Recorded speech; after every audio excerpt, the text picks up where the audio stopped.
Welcome to another edition of the Rural Alliance UK podcast, episode 343, Running the Gauntlet. This is our part one of the schedule reaction for the Detroit Lions. I'm Matthew Turner. He is Ashley Soden. Ash, how you doing, man? Doing good, doing good.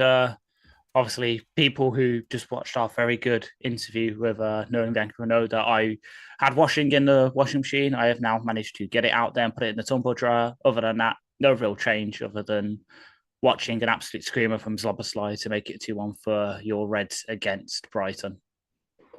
Yes, we did interview Nolan Bianchi from the Detroit News. That is now up on your podcast feed if you haven't listened to it already, so go back and listen to that. A fascinating insight in our first edition of our off-season special series called On the Beat, where we interview some beat writers to find out a bit more about them, maybe humanizing them a little bit, because I think we read a lot of what they write, we hear a lot of their questions, but we don't really understand a lot about them as people and what drew them to the sport and to the team, how they got here, and, you know, just giving you that little bit of extra access. So I hope you enjoy that one, and there will hopefully be more to come for that. For now, we are going to be reacting to the first 7 unique games in the NFL schedule for the Detroit Lions. We're going to be getting to some news as well, as we always do. But first, please do come and join our Discord channel. Great place to be in the off-season to talk everything Detroit Lions. Link is in the live chat. Right now, college football podcast is still on hiatus, but Ant is grinding the conference changes, and he will be back in June for that. Please do like this episode and sub to the podcast. You guys know by now how much that really means to us and our audience, and trying to grow that. The smaller you are, the bigger the impact that has. Lions Nation Unite, do go and help them out. It's Herman Moore's project to bring the best of Lions content creators together. And we are Twitch affiliated, YouTube monetized, and there is a tip jar down below. So if you do want to show some love that way, that would be great. News. The Lions have the most players in the PFF's top 25 under 25 with 5, including 3 in the top 10. No other team has more than 3, and no other NFC North team has 1. Amon-Ra St. Brown's podcast with his brother is returning with an off-season special series where they interview 6 yet-to-be-announced rookies, with 1 episode every week from Wednesday from this week up until the 25th of June. And the Lions social media team have teased the return of the Draft Inside the Den episodes with a read mean tweet style video featuring General Manager Brad Holmes, and then some roster news, which came out, actually this one, very quickly after we had done our UDFA series last week. But the Titan Caden Prieskorn was released mere minutes after we went off the air. And then Centre Leaf Fountainu has also been let go. But we have signed the tight end Luke Deal, wide receiver Malik Naylor, defensive lineman Raekwon Williams, and defensive lineman who we did profile, who hadn't signed yet, Keith Cooper Jr. has come on board. Ash, your reaction to any and all of those pieces of news? Oh, we'll start with the most important one, and that is obviously the return of the Inside the Den videos, because people who are in our Discord and have watched this podcast for the past couple of years know how much I love those things. Like, as the little information goblin I am, I will happily sit there and watch an hour and a half, 2-hour video about all the draft stuff, even if it means I have to stay up to 2 a.m. to watch it, because that's usually when they get released over here because of time difference. So I am mega hyped for that after it was kind of not done last year, which I understand. St. Brown podcast. Interested to hear, obviously, Amon-Ra's take on these received 6 different rookies. We don't know who, they haven't been announced yet. Hoping one will be, obviously, our guy Tesla, who was at the rookie premiere, but it could be any of those guys that was at that. They sit down about their transition to the NFL and that. It'd be interesting to hear that as well for like little insights.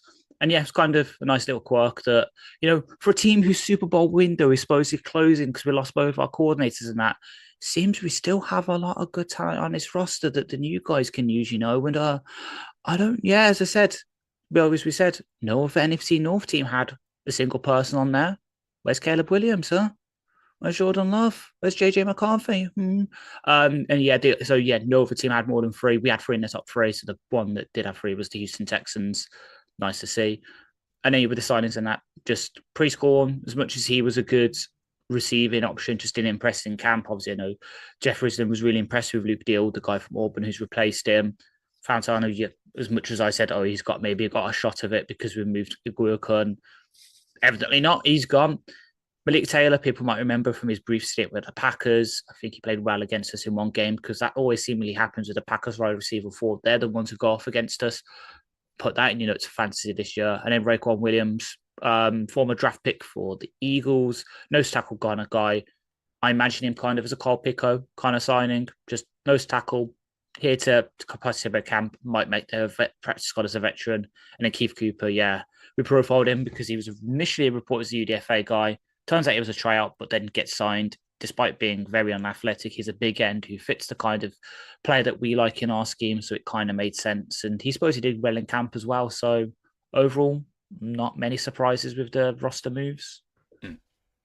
Right, we're going to get into the schedule. Now, we're going to break this up into two just so we can spend a little bit more time on each team. Of course, the Lions are, like every team, playing 17 games. But 3 of those are repeats with, of course, you playing home and away against your in-division rivals. That leaves you with 14 unique games. We're splitting that into 7 and 7. And the bye happens to be exactly in between those, which is very fortunate. So we're going to spend just a little bit of time talking overall about the big picture takeaways before getting into how each team on our schedule has done in terms of free agency in the draft and what they've lost. Because, as I was alluding to in the video that we did with Nolan, it seems like a hard schedule. And maybe that's the big picture takeaway is, coming first and then in the rotation of the divisions, it seems like we've drawn, a particularly hard schedule. And yet, good teams become bad teams become good very quickly. Have a look at Washington and how many people would have chalked that up as an easy game when it came into the season last year and how that turned out not to be the case. So, it doesn't happen to a lot of teams, and a lot of teams stay good forever, and a lot of teams, it used to be us, stay bad for a little while. So that happens too.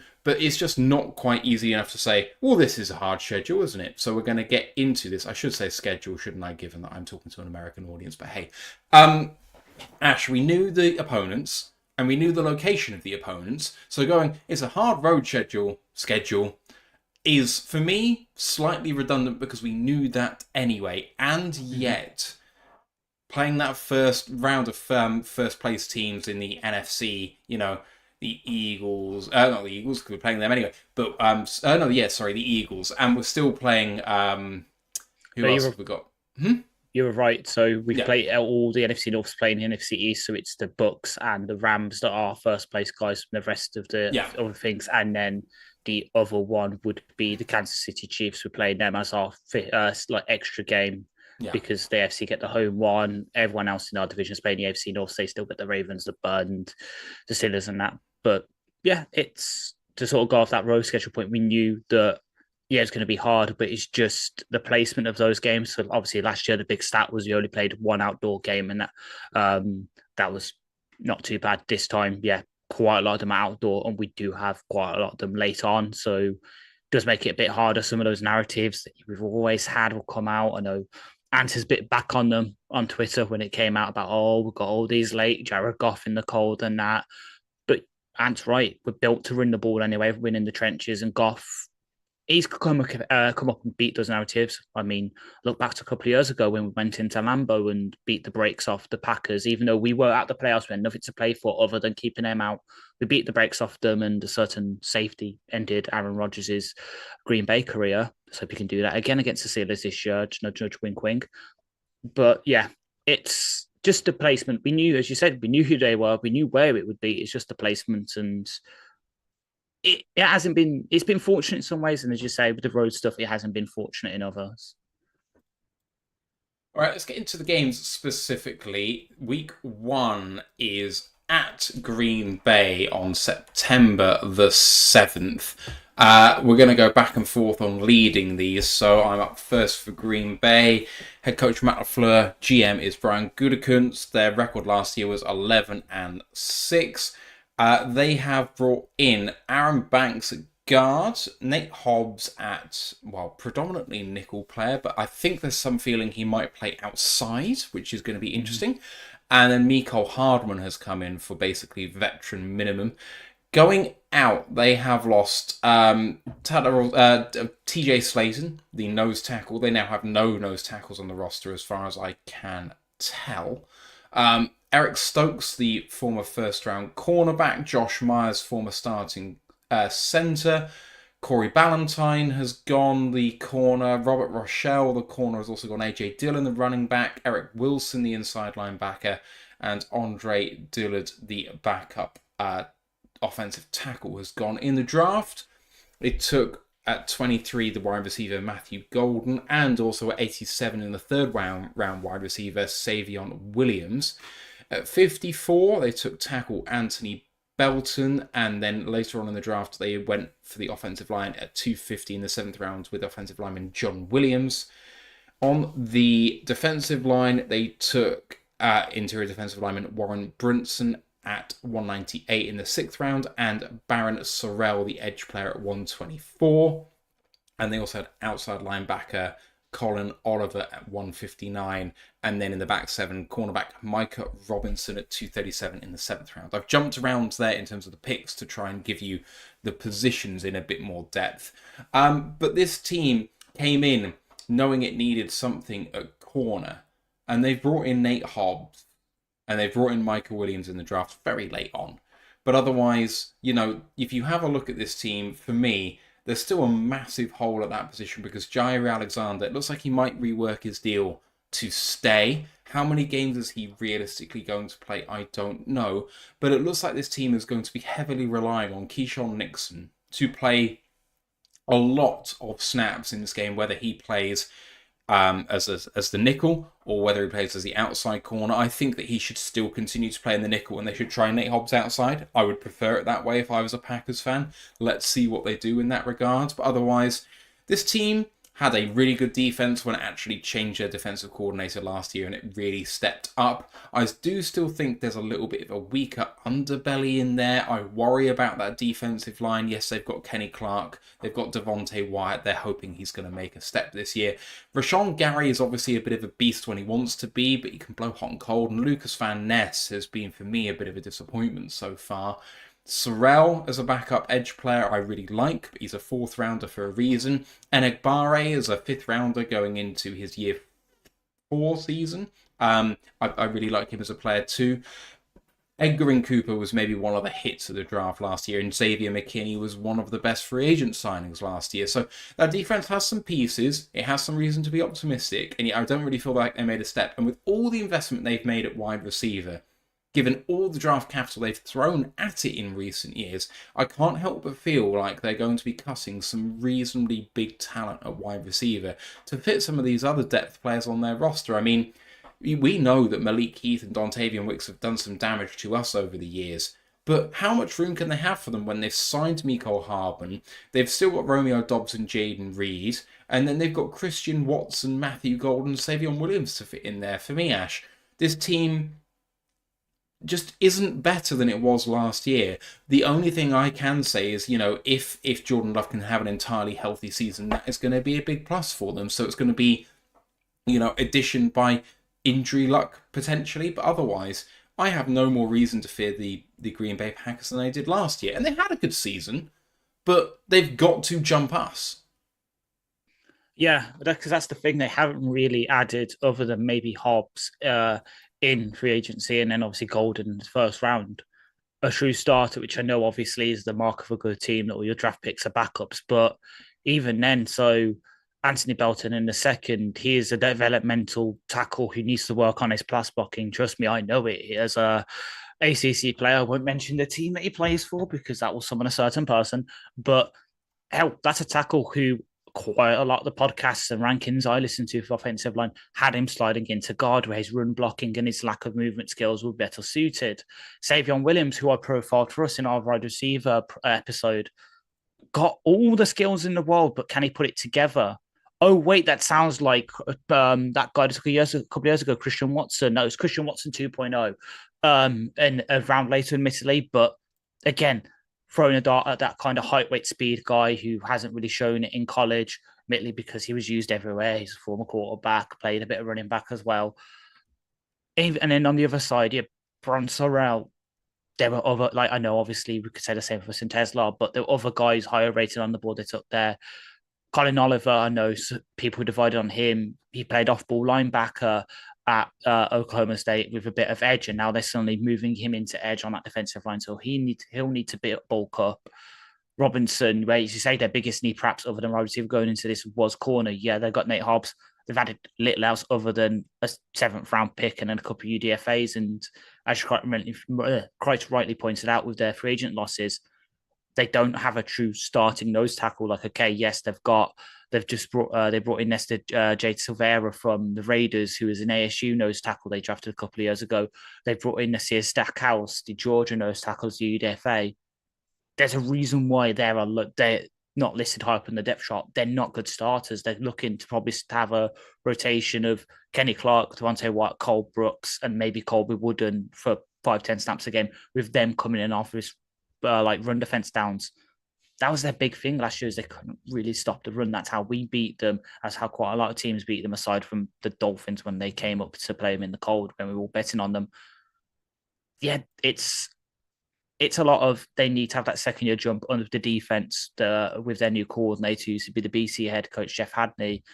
They need Jordan Love to work out how to play well outside of Toyota fun, and they need some of these wide receivers to start hitting, because otherwise, yeah, they'll have a very good season. They probably will come second in the division, but they won't be real challenges to us until it starts coming together, which is why it's good we're going to their place early, because number one, avoiding the cold weather, all those narratives. Number two, it's week one for Matthew Golden, for Savion Williams, for Nate Hobbs in this new system, and for these edge pieces on defensive line working out. So they're not going to be fit and firing. Well, we hopefully are. We've got a bit more continuity and we've got the better talent. So we should gut it out and win it in this situation. Week 2, and you're up. It's September 14 versus the Chicago Bears and Ben Johnson. Yeah. We knew it would be early in the season, we'd get this narrative up, wouldn't we? With obviously them sniping Benedict Johnson. We no longer call him Ben, obviously, for obvious reasons. So he's their new head coach, first year. Ryan Poole was very much on the hot seat as their GM. Last year they went 5-12, and per DK Sportsbook, their division odds for this year are plus 245, 425. In free agency, their big signs were Deo Adingbo, the edge from the Colts, who they signed for 3 years, $48 million. They brought in Grady Jarrett, the veteran defensive lineman from Atlanta, 3 years, $72.75 million. And then obviously Drew Dolman, the center, 3 years, $42 million from the Falcons as well. Obviously also traded for Joe Tooney and Jonah Jackson from the Kansas City Chiefs and the LA Rams, respectively.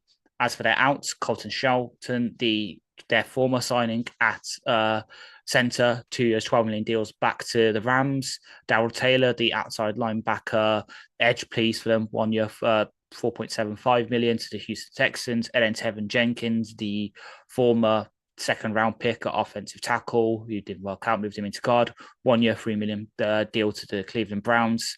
Keenan Allen and DeMarcus Walker, who we had interest in the offseason, and then Gerald Everett are their unsigned massive names. And then in the draft, pick 10, they shocked many people by taking the Michigan tight end, Colston Loveland, when quite a lot of people had Tyler Warren rated above him. At 39, they take the former first rounder, still one of the steals in the draft, in my opinion, Luther Burden the third, the wide receiver out of Mizzou. At 56, they take the offensive tackle, Ozzie Chapilo, out of Boston College. 62, they take Shamar Turner, the defensive tackle from Texas A&M. At 132, I mentioned earlier that they had one of the steals of draft. They had one of the big reaches with linebacker Ruben Hippolyte II, who we had some interest in. 169, they take the cornerback Jar Frazier out of UTSA. 195, the offensive guard Gluman out of Michigan. And at 233, they take the running back Carl Munengai out of Rutgers. So some really good picks in there. Obviously, that Rich Hippolyte got a steal in Luther Burden, who probably slots in at that slot receiver role that Keenan Allen had for them. So overall, their offense, they've kept DeAndre Swift as their starter. They'll probably have the sort of him as the Gibbs role, Russell Johnson as the Monty in their situation. Obviously got Caleb Williams, second-year QB under center, with Tyson Bagent, Case Keenum, and then the former West Kentucky University star Austin Reed in a quarterback room. Colston Loveland slots in at wide receiver, slot receiver potentially, but mostly a move tight end for them, perhaps backed up by Cole Kmet. Durham Smythe, some other guys. Offensive line, that interior is completely rejuvenated with the trades for Fooney and Jackson. Drew Dorman slots at centre. Still got Braxton Jones and Darnell Wright as their tackles. Still got some continuity there. Wide receiver room's really deep, as we said, with DJ Moore, Roma Dunze, Luther Burden, Devin Duvernay signed from Jacksonville as a slot weapon / returner. Zacchaeus, they signed from Washington as their Khalif Raymond. You look them up, they're basically the same. I've said that time and time again. Reese Alexander's gone over there, the little traitor. So they've really worked on sort of getting Ben Johnson guys in, like Luther Burden, Bihi Zaman Ra, Maurice Alexander, and Zacchaeus. We know what their roles would be because we've seen it here with the respectable guys. And then on that defense, obviously, they've brought in former New Orleans head coach and potential Aaron Glenn replacement Dennis Allen as their defensive coordinator, keeping their 4-2 system. Grady Jarrett slots in as their defensive end next to Gervon Dexter, who we all know I liked. They go slots in opposite Montez Sweat as a starter, pushing Austin Booker, their developmental 5th-round pick from last year, back in the sort of depth chart. Andrew Billings comes in as their sort of depth nose tackle.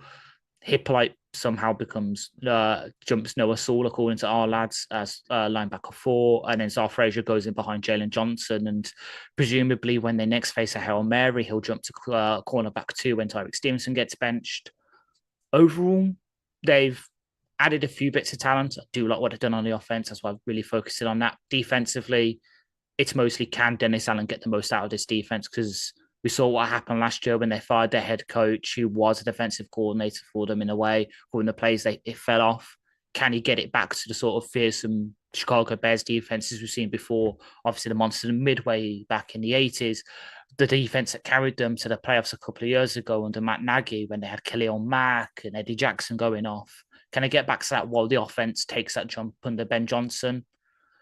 Don't see it in week 2 because, again, new system, players integrating in. Ben probably wouldn't have got everyone in full in the system, and then you're growing pains on the defense as well. So, well, they've got the talent. Again, continuity wins out for me here.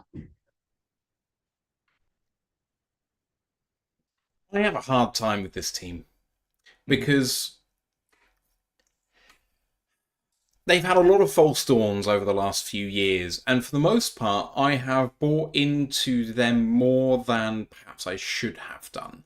And yet, when you have a look at what this team has done, it's been quite competitive. I mean, especially with the Justin Fields years, there was always something there that you kind of feared, but in the end, they never really seemed to kind of make it, especially against us. There's been several games where really they probably should have won, and we kind of clawed it away from them. You put Ben into that situation, and I do think that I believe that he can instill a little bit of that 5% extra that they kind of need from the head coaching perspective that perhaps they've lacked, and I think that's going to count for a lot. I do like some of the buys that they've had in terms of just remaking the interior of that offensive line. And, you need to give Caleb a chance. Well, he's going to have a lot better chance now, especially if Jonah can stay healthy, because Tooney is maybe one of the best guards in the league, and Dolman is one of the best centers in the league, and Jonah on his day is a average starting guard at worst, top 15, 16 guard in the league. So that's going to be fantastic for them, and Caleb's going to show the best part of him, and giving him a weapon like Loveland is going to count for a lot. So that offense should be much better. You know how high I was as a Chaos, and for him to be like wide receiver 4 or 5 is absolutely exceptional. And then the big question for me is on the defense. They paid a lot of money for those linebackers, and whilst they have been good, they haven't really lived up to the big money, especially TJ Edwards. Is TJ? No, who's the one who got paid the most? It was TJ. Tremaine Edmonds. It was Tremaine. Sorry, beg your pardon. Tremaine Edmonds, I think, has not been... He needed to be one of the best linebackers in the league to live up to the money he's been paid. I don't think that's quite happened. There's still a gaping hole at corner. They didn't address it in the way that you'd like. Yeah, Zar Frazier had a lot of likers over here on the Lions side of things. But he's a 5th rounder for a reason. Who's starting at corner? Are you really starting Tyreek Stevenson? Because he's fine. But, when defense is a weak link game, he's a weak link. And whilst the safeties are good, Bayard is getting on, he's still a high floor player, but he is not an exceptional player. And Brisker has obviously been exceptional when he's on the field, but, he's had troubles with injury.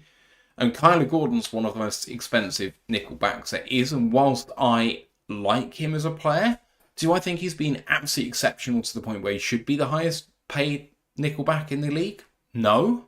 So there's a lot to like here for the Bears, and I do think that the head coach is going to give them something. But big questions still, I think, to fill. Can teams pick on just the little weak links that exist? The biggest one, running back. I much prefer Roshan Johnson and Travis Homer and Kyle Monaghan over DeAndre Swift. And I think Ben probably will too. It will be interesting to see how many snaps DeAndre actually gets, considering he was the one who perhaps said, I don't need to use this guy in Detroit. So, yeah, an interesting team.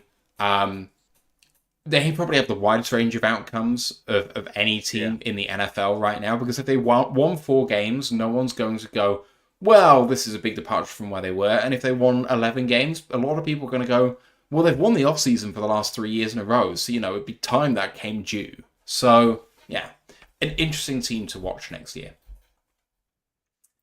All right, time to move on to the next one, which is the Baltimore Ravens. We are facing them in Baltimore on Monday Night Football on September 22nd. And I am going to be talking about these guys, but I need to update the graphic because I'm just awful at doing that before I have to be the one that actually speaks. Average of average here. That's my job. The Baltimore Ravens, they were 12-5 last year. Their odds are -130 for the division in this coming season. In a very tough division, of course, as always, the AFC North. Free agency-wise, they brought in Cooper Rush to be back at quarterback. Obviously, had some very good years in Dallas in relief of their incumbent. DeAndre Hopkins, who quietly had an exceptionally good year in Kansas City last year, comes in on a 1-year, $5 million deal. That might be the best value wide receiver contract in the NFL. And then they brought in the very unfortunate Chidobe Awuzie at corner on a veteran minimum deal from the Tennessee Titans. A fantastic player who, again, just hurt by injury. In terms of their free agency losses, Patrick McCarry, the interior offensive lineman, went for almost $12.5 million a year to Jacksonville. Brandon Stevens, the corner, for $12 million a year to the Jets. And Malik Harrison, the linebacker, at $5 million per to the Steelers. And of course, Justin Tucker was released recently by this team as well. They had a huge amount of draft picks because, of course, they love to play the comp pick game. They actually picked 5 times in the 6th round. At 27, they took the safety Malachi Starks. That's very fortunate they did, given that starter Ardarius Washington has gone down for the season with an ACL. I think, yeah. So it's very unfortunate. I absolutely loved him in the draft process. He was top 100 on PFS draft board, went undrafted in that season because he's 5'9" and quietly turned into one of the better safeties in the league. So a real shame for him. In round 2 at 59, they drafted the edge player Mike Green, who obviously everyone was very, very high on as a player, but not potentially high on his character. They took the tackle Emory Jones at 91, linebacker Teddy Buchanan at 129, tackle Carson Vincent at 141, cornerback Bilial Kone at 178, kicker Tyler Loop, which allowed Justin Tucker to leave. He was drafted at 186. 203 came wide receiver LaJohntay Wester. 210, the defensive tackle Aeneas Peebles. 212, the cornerback Robert Longerbeam. And then 243, the guard Garrett Dellinger, of course, Ant was very high on as a prospect. So lots of draft picks. They came in needing investments at edge, corner, safety, tackle, and edge again. And, I mean, they only got one edge player in terms of Mike Green, but if that hits, and it could hit, he's a very, very good player. That's going to work for them. At corner, they didn't massively address that. Can Chidobe Awuzie be that guy? I think he can be, but he needs to stay on the field. Kone is probably not going to be that guy. Neither is Robert Longerbeam as later round draft picks, not straight away anyway. At safety, they needed someone, and then they needed 2 because of the injury, but they got Malachi Starks. He's going to start now, and he's going to be, I think, an absolute beast. And then defensive linemen, otherwise, generally, I mean, Aeneas Peebles could start, to be honest. So I think that's a really, really good pick for them. Looking at the overall depth chart now, they needed a wide receiver. DeAndre Hopkins, along with Zay Flowers, are going to be, guys who can really take a lot of targets, a lot of receptions, and them along with Mark Andrews and Rashad Bateman is now gradually coming good. They've still got Tez Walker, the draft pick from last year. And then on the offensive line, Ronnie Stanley, after a couple of years of just not being able to see the field, had an incredible year last year. Voorhees sat out all of 2023 after getting injured. He's going to be their starter at left guard, but he's going to get pushed by Dellinger, I think. We'll see. Linderbaum, obviously, an incredible centre. Falele's made guard his own. And then Rosengart in the second round of last year has got Emery Jones behind him now. Maybe that's the weak link, and yet Rosengarten had a good year last year. And, of course, Lamar is Lamar. And Derek Henry's now being given that massive contract to stay. So that offense, there's no reason to think that it's going to take a step back, to be honest. They've got all the reason in the world to, because they've kept everything together, just grow from where they have been. Lamar took his biggest leap as a passer last year, and I mean that can absolutely continue. And he's still obviously got all the rushing in his arsenal too. So I think that offense is going to go from strength to strength. On defense, it's an interesting lineup. The starters on the defensive line in their 3-4. I mean, Broderick Washington, I'm not a massive fan of, but otherwise, Peebles, Jones, Madubuike obviously has done absolutely terrifically. What's up? 2-2. And then edge players, I mean, Adafe Owe, Kyle Van Noy, Mike Green, that's going to work really well for them, I think. And Roquan Smith is still an absolute beast, along with Trenton Simpson. And then the back five, Nate Wiggins, Kyle Hamilton, Malachi Starks, Chidobe Awuzie, Marlon Humphreys, TJ Tampa is in there as a draft pick from the previous year. Basically, it's a very, very deep team across the board. Their defense last year took a massive step back, but if you have a look at the personnel, there's no reason for it to not rebound. They've kind of vaguely kept stuff together. And they've drafted, I think, shrewdly. They've taken a lot of swings at the bat. They only need to hit a couple of doubles. And this defense, even if it recovers to a league average defense, which, to be honest, I think the ceiling for them is higher, this offense is so good. And we know that the Baltimore Ravens especially are excellent, Ash, against NFC teams in particular. They really have put them to the sword. This, on paper, for me, I think, is maybe the Lions' hardest game of the entire schedule.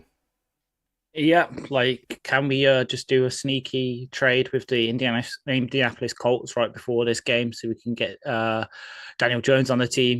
The only NFC quarterback to have beaten Lamar Jackson in recent years. What a stat for you that is. Yeah, it's weird. Managed to finish listening to Jeremy and Chris by Detroit talking about the schedule last week before it actually came out, and they're saying about this Ravens team in particular. It's weird that when we first played them in this regime, when we were, let's put it honestly, dog shit, we put them really close, and it took a 69-yard field goal to beat us after we messed up with double timeouts. And then the second time, wasn't it 69-yard or was it 67? 67, I think. I'm probably thinking 69 because that's what we gave Jake Bates at the end of one of the halves to try and break the record, aren't I? Also because of the stuff. Sorry. 66 yarder. Was it 66 yards? That is the record, 66. Yeah. So yeah. Still the record, but yeah, that. And then the second time we play him in the regime, in arguably our best season so far in terms of playoffs and that, we get absolutely smacked. It's so weird for us, and it's just because the Ravens, they just know how they just treat these divisional games as out of conference games as they should. They're like, this is a free hit in a way in terms of our conference ranking. So let's just give it our all and then we see what happens. And it could happen here. This is going to be a heavyweight match. That's why it's going to be Monday Night Football. They've really reloaded where they needed to. So obviously they had a few issues around guard ever since they've lost Orlando Brown, and Ronnie Stanley's had a few injury problems. and Roger Rodengarten. He said he had a good season last year, but it's not exactly been great. So what do? Bring in Joe Noteboom, who's started for the LA Rams and a big contract for them before she fell off. Bring in Emery Jones, who's been a 2-3 year starter at LSU opposite Will Campbell. Bring in Carson Vincent as a developmental guy, and Jared Penning as well as the UDFA, who's done some of that. He's currently slated to be a backup left guard for them, but he's got some tackle experience as well. They try and hit that. Receiver, we'll infamously know Lamar can only currently throw to one receiver. First it was Marquise Brown, now it's Zay Flowers, who I absolutely love. Rashad Bateman hasn't worked. That's what to do. They go and get down Dropkins, who, at this point in his career is happy to be the sort of outside option who doesn't get many targets but can do the block and can do the X work like we want from Tim Patrick. He's happy to do that. And even then behind that, bring in LaJohntay Wester, who has worked with Shador, worked in this kind of system where, he's a slot guy, but he'll get peppery targets and he's used to that. So he can live with that and he's good at that. They've just done right. Even the backup situation, Cooper Rush, not exactly going to blow the doors off anyone, but he's a good, solid, reliable backup QB. If you need him to start a game or two, he's not going to sink your franchise, which they needed because, Lamar, the way he plays and getting on a bit, there might be a bit of concerns about can he last all the games. They go and get a reliable backup QB. And as you say, they reload on the defense as well, which took a step down. Mike Green, they're the kind of franchise who can usually deal with those kind of questions. And his Peebles breaks my heart. He goes to the Baltimore Ravens. Like, they're the perfect team to use him. And him and Matabuke are going to be an absolute beast duo in the interior. And then, even corner-wise, they haven't really addressed it, but Bilal Coney can develop into a good slot corner and backup corner for him. He's got a lot of speed. Longer beam, Rutgers guy, they're good at developing DBs. As much as they're much maligned, they know how to develop their DBs. And TJ Tampa, their 4th-round pick from last year, who just needed a bit of development, he can come in and start for them if they need. So they've got the right pieces in place. Obviously, it hurts them that Darius Washington's got hurt. That really hurts their safety depth because behind Hamilton and Starks now, they've basically got nothing. Like, I know they've got Brew Braid, who started a couple of games, but that ain't exactly great. So that's the one area they're really weak. JMO game maybe, but this does scare me. Like, not many things scare me, but this Ravens team will, because they're set up matchup wise the way that we're not good. So I'm seeing this as an L right now, unfortunately. Let's move on to week 4. This is yours versus Cleveland on September 28th. Yeah. We've just discussed a hard AFC North team. Let's discuss one that we seemingly have a big rivalry with, but it's going to be a game of which QB do the Cleveland Browns trot out this game? Is it going to be Joe Flacco? Is it going to be Kenny Baby Hands? Is it going to be Dylan Gabriel? Is it going to be Shador Sanders? Or, is someone else going to pop up out of nowhere and fulfill the prophecy? Interesting off season for them, obviously. Head coach, former coach of the year winner Kevin Stefanski, GM Andrew Berry. Last year's record 3-14, not exactly great, which is why they're in position to pick so high. Their division odds this year are plus 2,500 per DraftKings Sportsbook, not exactly great. Their ins, Malik Collins, the nose tackle from San Francisco 49ers, 2 years, $20 million. Cornelius Lucas, there's a name that might bring some memories back for Lions fans. 2 years, $6.5 million from the Washington Commanders.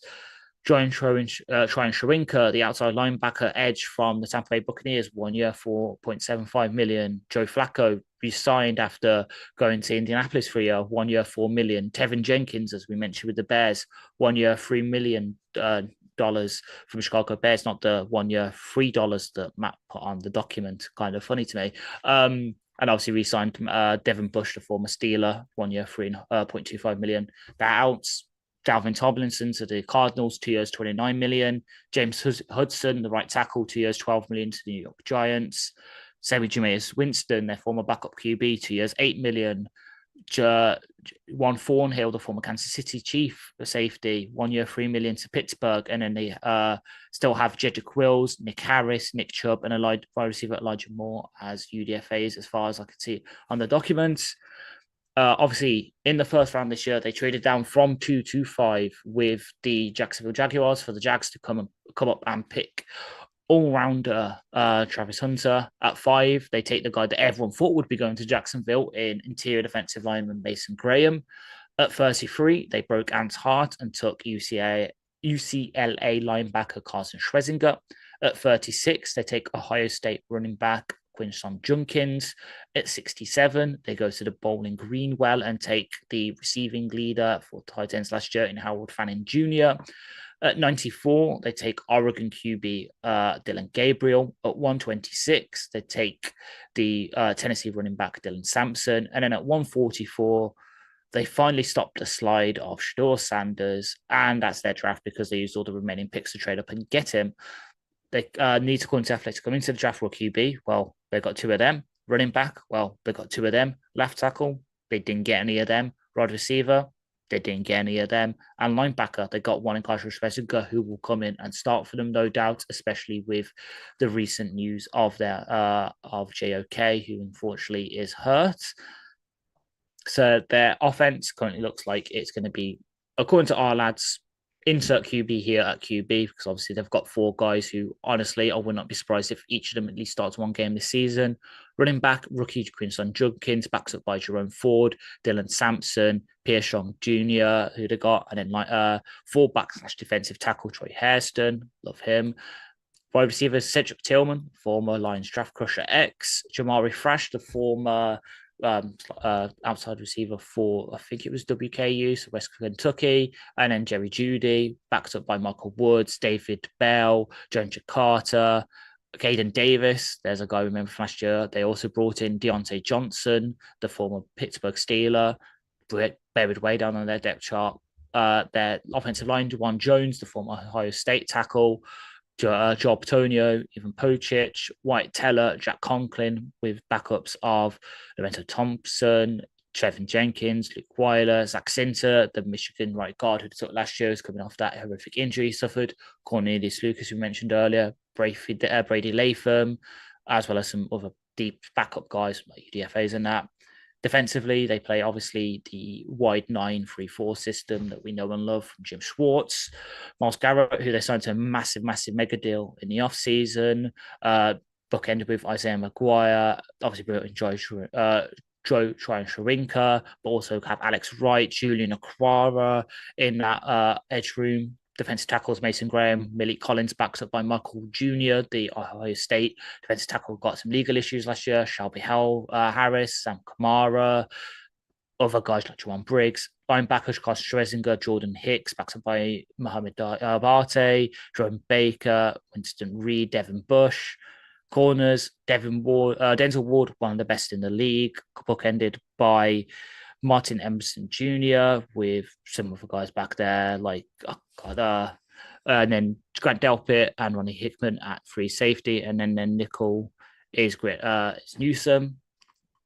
It's defensively so good. Like they can ride this defense to a couple more wins. It's just that QB room and maybe running back if Quinshon Junkins doesn't hit the ground running. No pun intended. They've got pieces there, but the offensive line isn't good as it was a couple of years ago when they had White Teller at the top of his powers. Jack Conklin was there, Joe Thomas, Kevin Zeitler was there. It's kind of fallen off the way a bit. They need to really upgrade that this upcoming offseason. I can say that now. Receiver room, Cedric Tillman's good. Jerry Jeudy is getting back to the heights we expected from him. But it's just that QB room. And honestly, none of them scare me. Like Joe Flacco, good story from him a couple of years ago. Hasn't done much since. Kenny Pickett, well, he's been passed around like Bonnie Blue. And then you take 2 shots at QB, none of whom people like. So, again, I can't remember the name of the trophy, but I think the little trophy between the Lions and the Browns is staying with the Lions this year.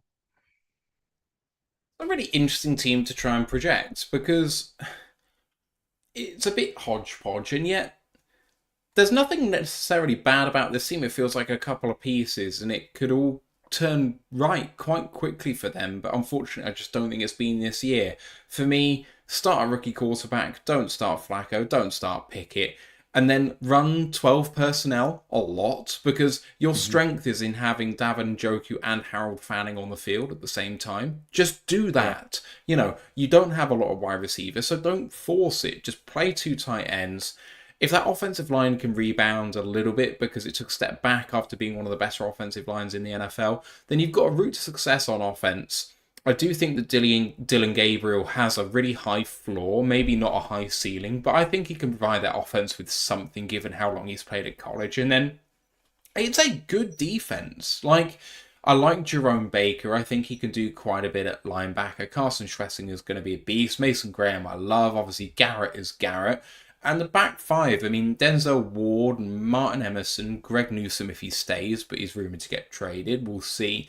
There's a way that this team can get some wins. They just need to kind of tie it all together. It feels like they're missing a quarterback, obviously, but can it be claimed by one of those guys? If Gabriel or Shadur can actually go out there and give them something, this team can win games. But against the Lions, I don't think that that's necessarily the case. Anything else you want to say before I mix it up to the next one? Nah. All right. I again have been less than adequate when it comes to changing the graphic. Sorry. Give me a second. Week 5 is next up on October the 5th. We are staying in this division by playing the Cincinnati Bengals in Cincinnati. I can't spell Cincinnati. That's always a good start, isn't it? All right. So the Bengals, they were 9-8 last year, plus 200 of their odds. For the division this season, Zach Taylor, head coach, Duke Tobin is the general manager. In terms of their free agency activity, they were the guys who took on TJ Slaton at defensive tackle from the Green Bay Packers. They also signed Oren Burks, inside linebacker from Philly, Samaje Perine from the Chiefs at running back, and the guard Lucas Patrick from the Saints via the Bears. Obviously, previously we remember him quite well. And then going out, they lost Alex Kappa, who's a very capable interior offensive lineman, to the Raiders. Sheldon Rankins, defensive tackle, to Houston. Trenton Bound, right tackle, to Houston. And Akeem Davis Gaither to the Arizona Cardinals, as well as letting go of the nickelback Mike Hilton, safety Von Bell, and linebacker Joe Bacchias. Those are some fairly high-profile losses for them, actually. Kappa, Rankins, Hilton, Von Bell, recognizable names. Only 6 draft picks. At 17, they took Shamar Stewart, the toolsy but production-lacking edge player. Linebacker Demetrius Knight came in at 49. Guard Dylan Fairchild at 81. Linebacker Barrett Carter at 119. Guard Jalen Rivers at 153. And running back Taj Brooks at 193. They did need a guard, and Dylan Fairchild was, I think a really good pickup. Actually, I really like him. I think that he'll probably get the nod, hopefully, over Lucas Patrick, to be frank. Didn't have a huge amount of go at Georgia. I think he maybe started for a season. He was the least fancied of the Georgia guards, but that's not saying a lot because they were both very much liked. Otherwise, they needed defensive line help, especially at the edge. They got Shamar Stewart. I mean, if he hits, it's going to be a heck of a hit. This is a potential home run pick or a strikeout, but we shall see. And then they needed a linebacker, and they double dipped there with Demetrius Knight and Barrett Carter. But they also got an Oren Burks too. So they really have very much addressed their needs. And if you have a look at this team, I mean, Joe Burrow played like an MVP last year. He just really didn't have the support around him. That defense was genuinely one of the worst units in the NFL. They've changed coordinator. That shouldn't be the case in this coming season. They've got players that they've invested in that they really hope to see a little bit more from, specifically people like Miles Murphy, the first rounder from 2023, who's 4th in that depth rotation now at edge, probably behind Joseph Osai, Trey Hendrickson, and Shamar Stewart. TJ Slaton should give them a bit more beef when it comes to just stopping the run. Otherwise, they'd love to see more from DJ Turner, but they've still got Geno Stone. Dax Hill had a bit of a rebound. I think Jordan Battle is a guy a lot of people like. Cam Taylor-Britt is a really good cornerback, I think. Oh, I say really good. Underrated, I will call him. Otherwise, linebackers, I think they should just see some improvement naturally there. Logan Wilson and Jermaine Pratt are good NFL players, and behind them, Oren Burks and Demetrius Knight, the draft pick. I like that. So this is a team I think that should see some improvement on their defense with what they've brought in, and to be honest, a change in defensive coordinator. And otherwise, on offense, I mean, what can you say? It kept them at 9 wins last year when really that defense shouldn't have been allowing any team to win. And that's because Joe Burrow is an absolute beast, but Chase Brown has been fantastic. The offensive line, it's going to be interesting to see what happens there, but Orlando Brown is Orlando Brown, I guess. I don't like that, but, it is what it is. Amarius Mims, can he, hit the ground running now as a 2024 first round pick? But they've got Jamar Chase, T. Higgins, and Andre Yoshivas. That is still going to be one of the better wide receiver calls in the NFL. And then Mike Gesicki is obviously a good tight end. So this offense should really hit the ground running. I don't see much room for regression here. The only thing is, can Joe Burrow keep up that level of play? And then on defense, they should see some improvement. So this is going to be absolutely no gimme whatsoever, especially going to their place and playing. Ash, this is going to be another hard game for us. Yeah, it really is. As my sneaky preview from last night has come in. Just that offense, you say, it keeps them in games even when that defense is right up the shitter. And I know that a lot because I've accidentally converted one of my best friends into a Bengals fan. She has a massive crush on Joe Burrow, so I have to fortunately watch a lot of Bengals games to keep her updated. Keeping G. Higgins is good, though obviously, is he going to stick around? Is he going to be happy being a number 2? Let's wait and see. Oshavas, we loved. Good slot weapon. He'll start in there. Charlie Jones is good. Jermaine Burton, can they get something out of him with the off-field stuff with him? If they can hit, then great. They've got a speedy receiver who can be their JMO slash Khalif. Obviously, they brought in Isaiah Williams from us last year in training camp. Damn, we keep seeing guys we know a lot about. Offensive line, as you say, that's where it really comes to it, though, because you've got to protect your big weapon. I know, obviously, Chase Brown's good. He's got the athleticism to work off bad blocking. He's got Zach Boss behind him, who's a decent backup running back. They brought back to Perrine, who used to be here once upon a time. Taj Brooks, well, what a beast he is toting the ball. I think he had the most yards and carries coming in this draft class. Just an absolute beast for Texas Tech. He'll be a good sort of power back forward and running back free option. But it does come to that offensive line on their ball, that side of the ball, which is why it's good to kind of really targeted it. Obviously, Jalen Rivers, Texas Tech again, can play inside, can play outside. Fairchild probably will have to learn a bit under Volston and probably Cody Ford, who had our starters. Patrick Dez, just probably a swing offensive lineman for them.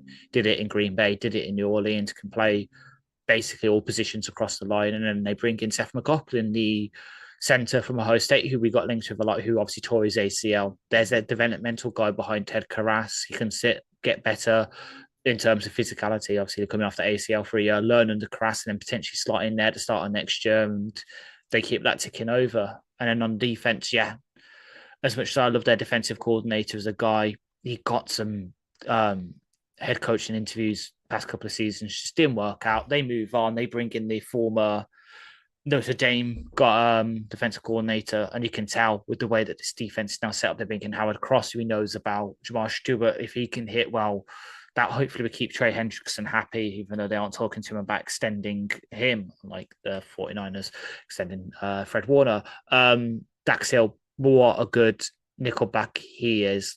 He was Brian Branch a year before Brian Branch. He's probably the guy that Glenn and that saw and hang on, that's a good kind of player because he can play the nickel, he can play free safety, he can play strong safety, he can play in the box.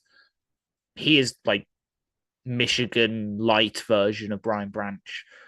Jordan Battle, can he bounce, sort of show what he was in Bama a couple of years ago? Geno Stone, can he return to the form he was with the Ravens a couple of years ago?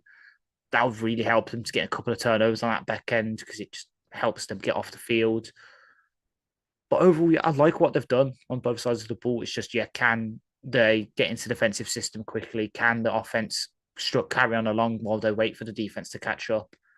This has all the hallmarks of being a shootout, so watch it be a boring 15-9 game where we win it with a last-second touchdown to J-Mo Swing where they with a broken coverage. It's going to be that kind of game. I can see it now. All right, penultimate game we're covering here is yours, October 12th at Kansas City, Sunday Night Football. These guys, eh? You could, again, it's one of those that, again, it's going to be outdoors, but you knew that they were going to stick it on a prime time slate because it's always fireworks when Jared Goff and Patrick Mahomes go up against each other, especially since, Goff's never lost to Mahomes. Let's keep that going, please. I love rubbing that in people's faces. Head coach, Big Red, Andy Reid, GM, Brett Veach, one of the best GMs in the game, not named Brad Holmes and Harry Roseman. Last year, they matched the Lions by going 15-2. Their division odds for this season are -135 per DraftKings Sportsbook. Their big ins, obviously, they signed the 49ers tackle Jalen Moore for 2 years, $30 million. They bring in Christian Fulton from the Las Vegas Chargers, 2 years, $20 million. Las Vegas Chargers? Los Angeles Chargers. I know, I would have done it to you. Yeah, I deserve it. I would have done it to you. From the San Francisco 49ers, they bring in the Elijah Mitchell, the former Louisiana running back, 1 year, $2.5 million. And then Jared Tillery from the Minnesota Vikings, who used to be an LA Charger, 1 year, $1.79 billion. They also resigned Charles Omenihu, Kareem Hunt, and Juju Smith-Schuster. Their big outs to Sean Wharton, the defensive tackle, 3 years, $45 million to the Carolina Panthers. Justin Reed, safety / backup kicker, 3 years, $31.5 million to the New Orleans Saints. DeAndre Hopkins, who we mentioned earlier, 1 year, $5 million to the Baltimore Ravens. Justin Watson, a wide receiver, 2 years, $5 million to the Houston Texans. And Josh Uche, who they traded for mid-season last year, $2 million, $1 year deal to the Philadelphia Eagles. They also have Carson Wentz and DJ Humphries unsigned at this point. In the draft at pick 32, they stand pat and take the offensive tackle out of Ohio State in Josh Simmons. At 63, they go to the defensive line and take Omar Norman-Lott, the defensive tackle from Tennessee. At 66, they go and break my heart into a million pieces by taking the Louisville edge, Ashton Gillott. At 85, they take Noel Williams, the cow corner. At 133, they take Jalen Royals, the wide receiver out of Utah State. At 156, they take Jeffrey Basser, the linebacker out of Oregon.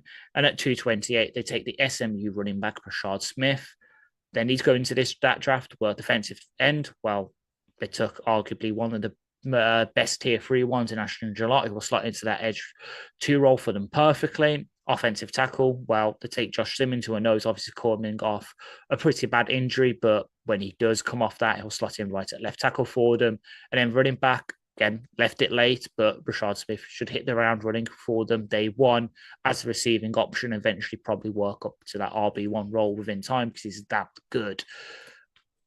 At their depth chart, obviously, Patrick Mahomes is their starter at QB, still arguably the best QB in the league, even if Josh Allen is probably coming for that title pretty fast right now. Running back, Isaiah Pacheco, Kareem Hunt, Elijah Mitchell, Rashard Smith, with Carson Steele slotting in at fullback, supposedly, according to our lads, but think of him as a big power back. That's what he is for them. He does probably play that fullback role a bit for them. Tight end, Travis Kelce, Noah Gray, Jared Wiley, Robert Tonyan. Not a lot changed for them in that position during the offseason in terms of guys who will probably crack the 53, but on the practice squad, they might have Jake Prinstall, the Clemson tight end. Offensive line of Jalen Moore, who obviously signed from San Francisco 49ers for a bit. Then Josh Simmons will probably slot in there when he's healthy. Kingsley Sumatia at left guard, obviously Penei Sewell's cousin, who they took in the second round last year. At center, the second best center in the league in Creed Humphrey. Frank still has that number 1 role in my heart. Right guard, Trey Smith, who obviously they paid, and that's why they had to trade Joe Tooney to the Bears because they just couldn't afford to pay everyone on the offensive line. And then at right tackle, the full start and illegal formation machine, that is Jawan Taylor, backed up by Mike Caliendo, Hunter Nurad, CJ Hansen, Wanya Morris, Ethan Driscoll, and then some guys that brought in from UDFA. Wide receiver, Xavier Worthy, the Texas Speeder from last year, first round pick. Hollywood Brown, Rasheed Rice, Sky Moore, Jalen Royce, obviously brought in the draft, Juju Smith-Schuster, Justin Ross, Tyquan Thornton. There's a lot there. They even bring in Elijah Badger, the speedster from Florida in UDFA. He could crack the bottom of that 53, potentially. He's got a lot of speed in that receiver room. And on our defense, it's a 3-4, obviously headed by Steve Bagnolo, one of the best defensive coordinators in the league. George Karlaftis, Chris Jones, Mike Pennell, Mike Dana on defensive line, backs up by Charles Menu, Jared Tillery, Omar Lott, Felix and Zuke Uzoma, Ashton Gillard, obviously, Fabian Lovett, the nose tackle off my heart from Florida State a couple of years ago, Wellington Pleo, Malik Herring, Siaka Ika they bring in from the Browns. That's going to be a fun experiment. And then obviously at linebacker, Drew Tranquil, Nick Bolton, Leo Chanel, Cam Jones, Jeffrey Bassett drafted, Trent McDuffie and Christian Fulton are placed to be the outside corners with Charmaine Connor in the slot. Jaden Hicks and Brian Cook are starting to start safety for them, backs up by Noah Williams draft pick, Jalen Watson, Isaiah Johnson, Dion Bush, Joshua Williams. They've got some depth there. So overall, one of the best rosters in the league. It's just, can they get back to what they were last year and protect Patrick? Because that was their sticking point last year in the Super Bowl. We all sat there and watched it. That Eagles defensive line tore their offensive line apart, especially at that left guard, left tackle position where they were starting people in the wrong positions because obviously the injuries there. Can they bounce back? Can they protect Patrick Mahomes and give Kermit a couple more seconds to throw? Can Travis Kelce remember how to get him covered? Because that was a big problem for him last year, was that everyone was doubling him, not giving much respect to the wide receivers, and it showed in the early games. But that defense, hopefully we're hitting them at a time when Spags is still in his fuck around and find out phase rather than dialed in Spags that we always get from about week 10 onwards going into the player to start getting ready for playoffs. Again, another scary matchup, like this sort of stretch where we've had Ravens, Browns is a sort of mini bye week, but then Bengals and the Chiefs. What a tough sled it is. What a tough sled. It's a really interesting team because, like you say, one of the best in the NFL, but their problem was offensive line. And frankly, they've gotten worse in that position. Mm-hmm. So, can you beat them up front in the trenches on both sides of the ball? Because yeah, Karlaftis is fine. Chris Jones is good, but I would say declining slowly. Still a very good player, but that is not something that you, I think, have to fear on defense or offense. So if you can win up front, you can beat this team on both sides of the ball. And frankly, this is the team the Lions were built to beat. Mm-hmm. And that is why we have done quite so well against them in recent years, I believe, is because we are strong where they are, and I won't say weak, I will say not quite as strong as the rest of their roster. And yes, their strength really comes from their coordinators, but at the end of the day, okay, fine, our coordinators have now both gone. I believe in ours still. I think that we can go toe-to-toe with this team and come out with a victory, even at Kansas City. To be honest, we might even be better on the road than we are at home, to be honest. So bring it on. Gosh, yeah. Yeah, bring it on. I love the idea here. What's up? I've just seen a full-time score. Yeah.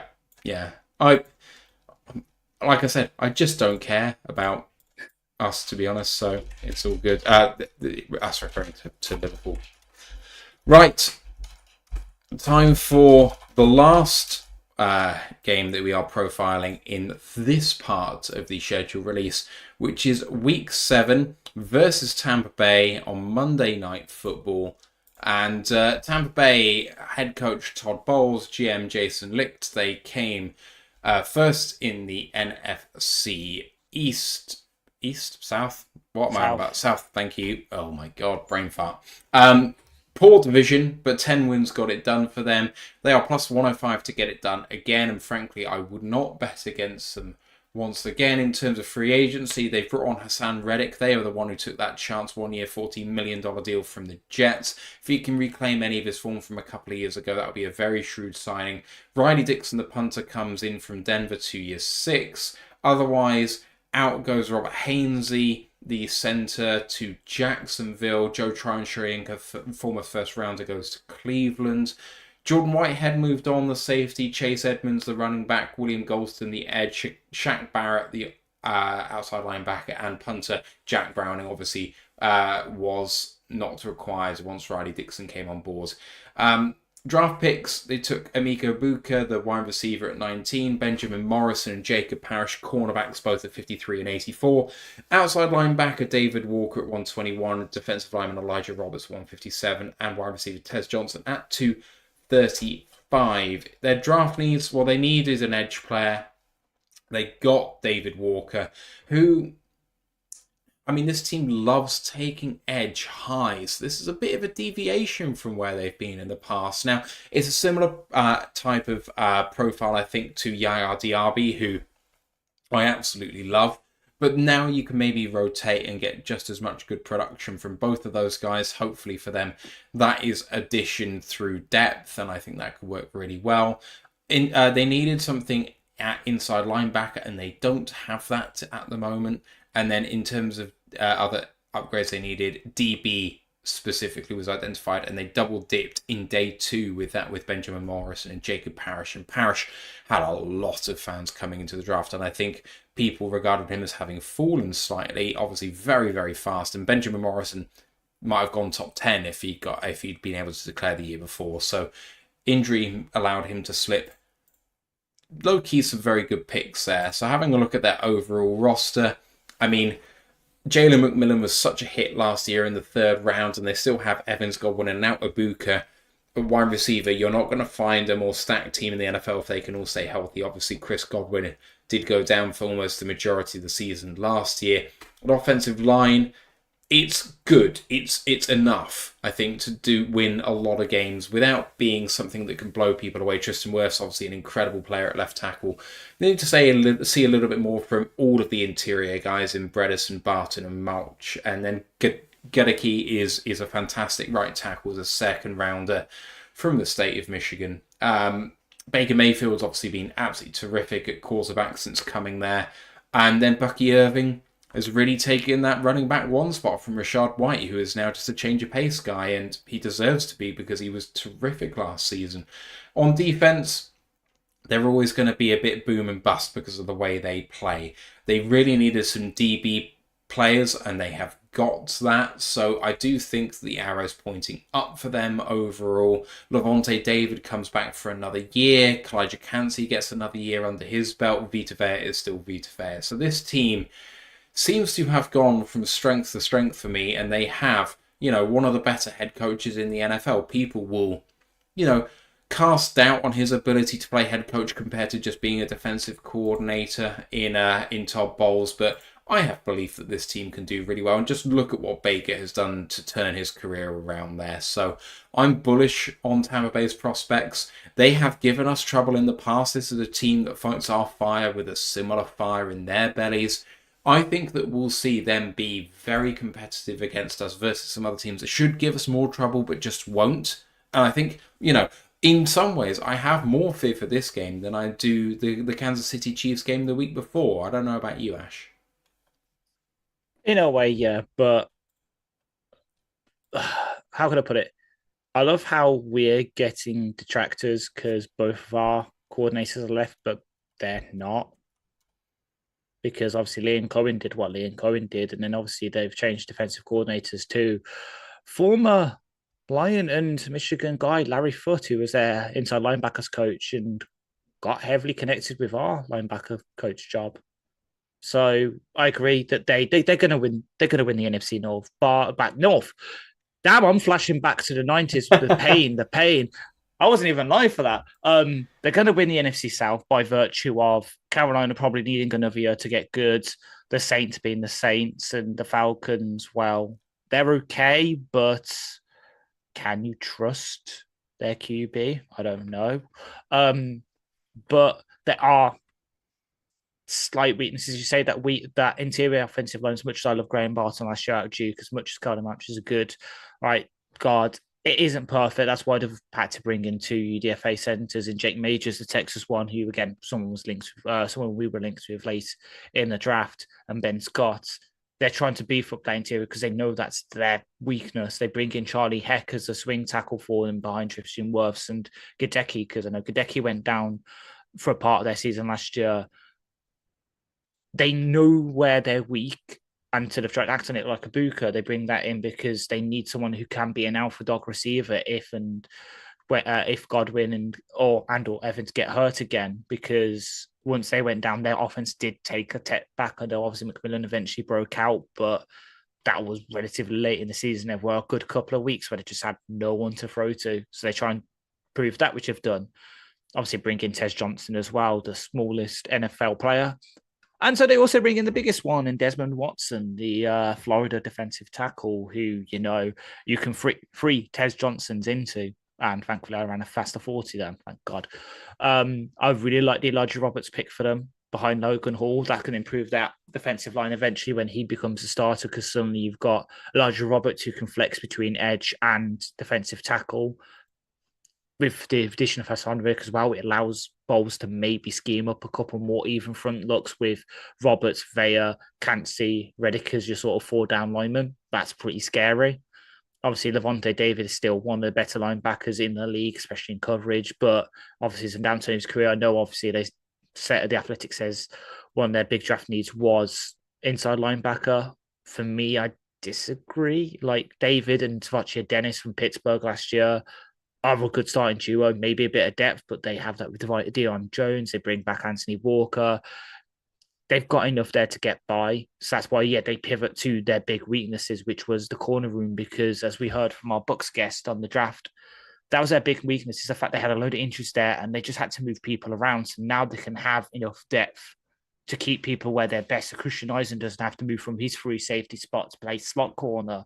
They've got a couple of guys there now to play there. So they've got, obviously, Tyke Smith, the Georgia pick from last year, 3rd round, can stay there. They're bringing Jacob Parrish in the 3rd this year to play there. And then obviously they sign a certain Kindle Vildor to back up there. They've got Bryce Hall as well from the Jets who can play there. Benjamin Morrison's obviously coming up that really bad hip injury, but if he hits, there's their starter outside for the next couple of years when he gets over that injury, because he's that good, as you said, could have gone top 10 if he wasn't injured. So McCollum's really good, but they've got stuff behind him now so they can keep going there. And Anton Winfield Jr. is one of the best underrated safeties actually in the league. Like, I know obviously we've got the best safety duo in the league here and both of them get their plaudits.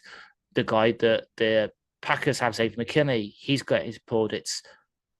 Winfield's kind of gone on the radar the past year now, and that's scary because he's really damn good. So this Bucks team can give us trouble. They did last year, coming from week 2, coming back from flag football. Listening to that game, I was very horrified, and obviously what happened. But they can match us punch for punch. They're one of the few teams in this league that can match us punch for punch in terms of play style. And it makes it a toss-up game. The lucky thing is that hopefully, with that extra bit of rest coming off a Sunday night football game into Monday night the next week, we've got the extra day's rest, makes it a bit easier, and then we can go into it knowing, right, put all of it into ourselves, got the bye next week, just go balls to the wall, and hopefully, Craig Reynolds can come and pull out another masterful block like he did a couple of years ago.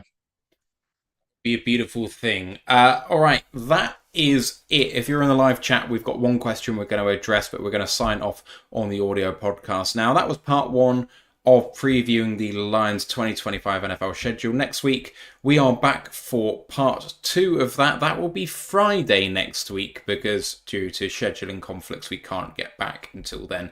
So look out for that. NFL schedule reaction part 2 coming then. College football podcast back in June. I'm hoping to get a beat writer potentially for next weekend to come on and chat with us as well. You can find us on our socials, Roar the Lions UK, YouTube, Twitch, Facebook, Instagram, Twitter and TikTok. And the Facebook group for Worldwide fans is Detroit Lions Fans UK, One Pride Worldwide. The website, roarthelionsuk.com or ROTLUK.com. Please don't forget to subscribe and rate us 5 stars on your podcast provider. But for now, thank you, Ash, for doing this for me, and thank you to all of you for listening. But for now, let's go Lions, One Pride. One Pride. Recording stopped. Lisa De Lorenzo had a question I wanted to get to. She asked right at the top of the show, and it kind of harks back to our conversation with Nolan that we had earlier on in the evening, who just says, here's a question for you all. How did you meet? Which is an interesting question, Ash, because until very recently, we hadn't. Exactly, yeah. We technically didn't meet until that fateful day about a few weeks ago when obviously we met at Heathrow to get on the plane to Chicago together to go to the draft, which was Damn, that was interesting. But yeah, in terms of the metaphorical meeting, let's just say there's a reason why I have annoying little brother at Royal Lions UK in my bio, because that's how we met, was me listening, sitting in the Twitch chat and just basically annoying everyone by breaking news and that. And eventually got me on here where I can do it in face instead of just through text. And in terms of the kind of founder guys at Royal Lions, we were all part of a UK-based Facebook group, which I mention at the end of every show. Someone in there said, who wants to do a podcast? So we all just met to see whether there was any chemistry, and there was. So we all just kind of carried on talking for a good, few weeks about the Lions before we started recording. And then we were very, very poor. In terms of physically meeting, I have met Ant twice. He's come to my house here in Bristol, and then I've gone to meet him in Birmingham. I haven't gone up to his place yet. I would love to do that soon in Chesterfield. We obviously met at the airport and then went to Detroit together.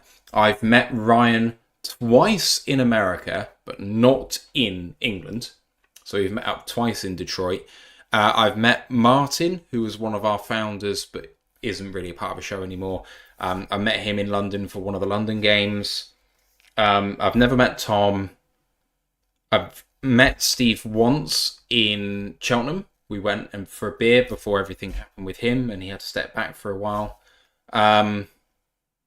Is that all of us? Ryan McCluskey, who I have not met in person either yet. So there's still quite a lot to do in terms of meeting up with people. It's not easy because, Stephen Collins lives in Edinburgh, or the Edinburgh-Glasgow area in between the two. That's a 8.5, 9 hour drive. Even coming halfway is still a long trip. Chesterfield is 3.5 hours for me, maybe. Mm-hmm. Nottingham, where you are, is 3 hours, 2.5, 3. Birmingham seems to be the centre of the universe, to be honest. Tom and Ryan are both in London. I can see them far more readily. We just haven't really got it done, to be honest. But, we've kept this going on Zoom, and frankly, I see these guys more than my real friends, if you know what I mean by that. The reality friends. So, you know what I mean. Anyway, so I hope that answers your question, Lisa. COVID and happenstance for wanting to get all of this rubbish that we like to spout out of about the Lions, and it's kind of morphed into this. Any other questions that you have all the way through this off season, we'd love to answer them. But yeah, thank you guys for listening. We'll see you next week. But bye for now. Bye.